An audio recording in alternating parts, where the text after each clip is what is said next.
What is going on, football fans? Back at it with another New York Giants video. And in this video, we're going to recap day one of free agency for the New York Giants and their moves and their lack thereof. We're also going to go over the major player that, of course, we lost in Dalvin Tomlinson. Before we get started, just want to let everybody know, as requested by pretty much everybody in the stream yesterday, they had a lot of fun. I had a lot of fun. I'll be live at 1 o'clock. Hopefully, I can keep my voice. But we'll go over some of the moves that are happening today. And, of course, there was already a major move today. The New England Patriots signed their second free agent tight end in Hunter Henry to pair up with Geno Smith. Of course, they've made a billion other moves. Patriots have been super active in free agency this year, kind of mimicking what the Miami Dolphins did last year as they try to fill in their holes. But we're going to go over the moves by the New York Giants. And first, we're going to start with Dalvin Tomlinson. And I'll go over his contract in a bit, but it sucks. I love Dalvin Tomlinson. And before we jump off a bridge, Giants fans, let's realize this is day one. There's still a long way to go in this offseason regarding free agency and the draft. But it sucks. Dalvin Tomlinson was a captain. He was a guy that I really respected, one of my favorite players on the team. And I wish him nothing but the best with the Minnesota Vikings. First thing I'll say is I expected to lose Dalvin Tomlinson. You go back to watch my videos a year ago. I knew we were going to lose Dalvin Tomlinson. And some people on Twitter will say it's because of cap management. And I suppose that's fair, but my retort to that is I don't think it's cap management. I think the New York Giants planned on this when they drafted Dexter Lawrence, when they signed Austin Johnson last year, when they drafted B.J. Hill, when they traded for Leonard Williams. There's only so many players that you can keep on a defensive line and pay a premium price. And I knew that they were going to go with one or the other, and I suspected it would probably be Leonard Williams. Of course, we're still going to have to wait and see about the contract with him. The Giants franchise tagged him. There's been little development there with the contract extension until such time the New York Giants get a contract extension worked out with Leonard Williams. Yes, it's going to limit them in their possibility to sign free agents at the start of free agency. But as I've said all along, there is a large talent pool in free agency, and as long as they're able to sort out the deal with Leonard Williams and they're patient, they will get bargains later in the process. As far as what the Giants did yesterday, they brought back Austin Johnson on a raise at $3 million, of which it is fully guaranteed on a one-year deal. I think it's 1.5 in bonuses and 1.5 in salary, which is a raise. But to me, that signifies that Austin Johnson will be the starter for the New York Giants, or at least he will be getting a lot more reps than he did last year. And it kind of reminds me last year when they extended Nick Gates before the year started. A lot of people flipped out. It was a $3 million extension. Ended up being the best thing that Dave Gettleman did all offseason. Now you have a center that's getting paid pennies that's worth a lot more than what the salary dictates. I know it's only a one-year deal, but let's see. He's getting an increased role. The New York Giants decided to give him a raise. Am I in love with it? No. Am I in love with the Devontae Booker signing? No. But let's go over some of the notes of what transpired yesterday. This is Dalvin Tomlinson's contract. It is 2 years, $22 million, $20 million of a guarantee, $16 million fully guaranteed, $15 million signing bonus, and he's getting paid $16 million in the first year. And to what that tells me is that's basically a one-year contract, and my guess is Dalvin Tomlinson probably will either get an extension next year or will hit the open market yet again. It looks like a one-year gamble by the Minnesota Vikings, and maybe the New York Giants, if they're interested, could bring him back, but I doubt it.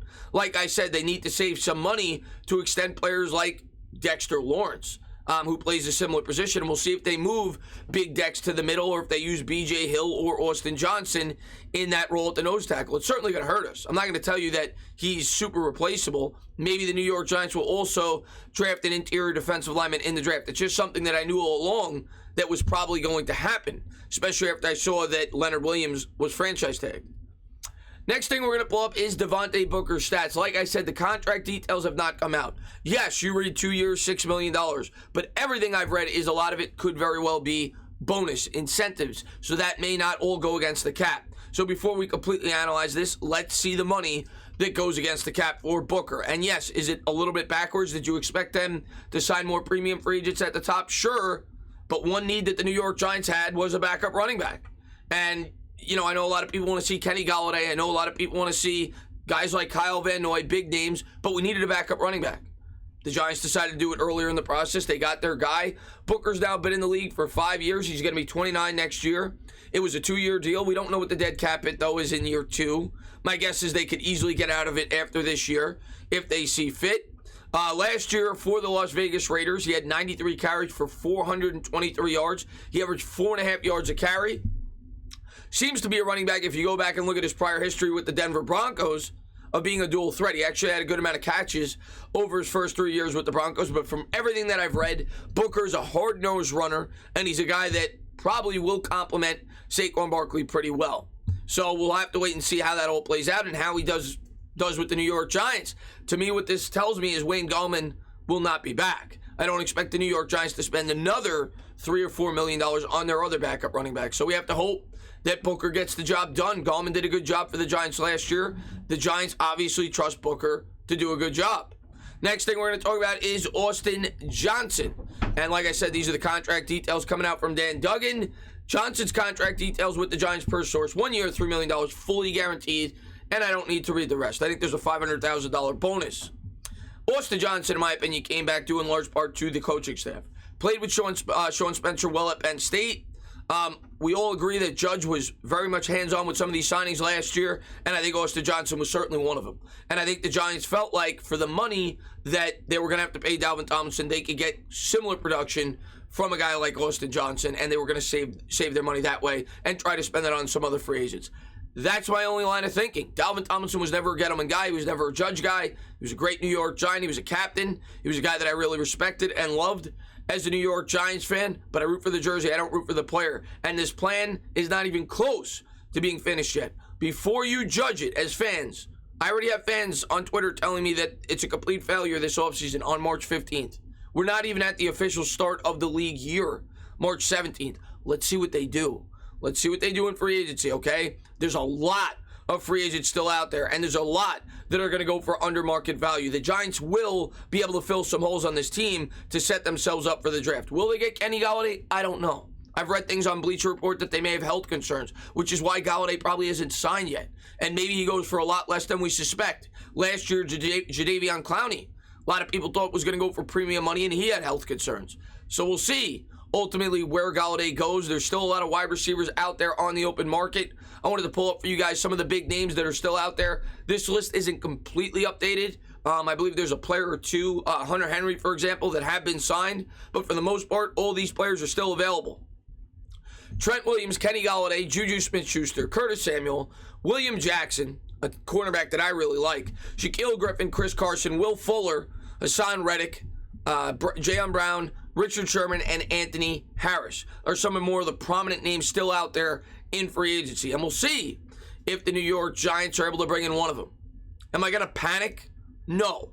Am I a little bit disappointed with day one? Sure, but I got to practice what I preach. I thought all along that this was going to be a long drawn-out process by the New York Giants, and they would let the market develop. And until such time that we extend Leonard Williams, which hopefully happens today, I don't think we're going to have a lot of wiggle room to sign anybody. So the New York Giants got to figure that out. Of course, we're still going to restructure Nate Solder. That hasn't come out yet either. And we still have the options to try to free up some more cap space by extending players like Blake Martinez and James Bradbury. I know you're upset right now, or a lot of you are upset right now as New York Giants fans, but we still got like 4 months for the New York Giants to fill out this roster. The season is not won and lost in March. You fill in your holes in March, you build through the draft. Let's see how they fill in these holes. As always, guys, if you liked what you watched, please subscribe. Drop a comment. Maybe give me a little thumbs up. Cheers.